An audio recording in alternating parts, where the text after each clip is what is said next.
Hi, everybody. Rebels are getting set for game time tonight in Reno. Rebels taking on the Wolfpack, going for their 4th straight win. Now, the Rebels and Reno are pretty similar teams, similar records. Both teams are 3-3 in league. They also have identical overall records. Big difference, though, for the Rebels is how they are playing under new coach Todd Simon. 3 wins in a row, and the Rebels have looked solid in each of those wins. Tip-off, 8 o'clock tonight. ESPNU is the location. That's where you can find it. Rebels are 5.5-point favorites. Okay, a few thoughts here about Rebel basketball and toughness. Every Rebel coach since the days of Tark has heard me complain about the same thing, a lack of toughness. Toughness, okay? In fact, toughness beats talent. Aggressiveness beats artistry. Over the years, the Rebels seem to have lost their toughness on the court. Part of the reason the game has changed. Fouls are called more often, like this one right here. Case in point was this play right here. Rebels taking on the Wolfpack.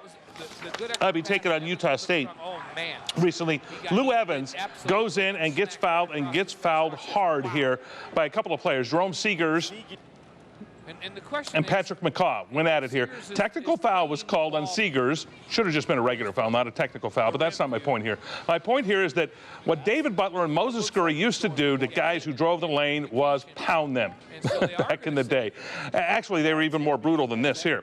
But if a player drove the lane against Stark's Rebels, they got hammered and thought twice about driving the lane once again.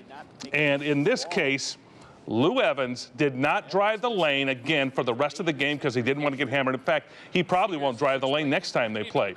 At that point, the game changed. The Rebels ruled the paint. The Aggies knew it. It was worth a hard foul in this case. Take the technical. If that's what the Rebels are going to do, just go ahead, take the technical, but let opponents know that you will play harder than them, you will play tougher than them, and if they drive in the paint, they will indeed pay a price. Now, you can't do anything about the officiating and what they're going to do at that point. The game has changed, but the Rebels, if they're going to win at a high level, they got to play tough and play hard like this all the time and be tough. Am I advocating violence on the basketball court here?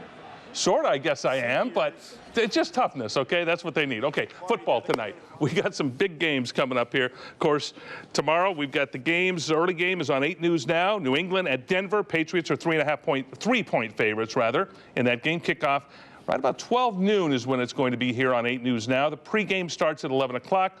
Also, the second game, Arizona at Carolina, 3:40 kickoff for that. And that's Carolina. The Panthers favored by 3 points in that one. So some great football tomorrow for championship weekend here on 8 News Now. Enjoy that. Okay, I'm Ron Futrell. That's your sports. More news coming up next.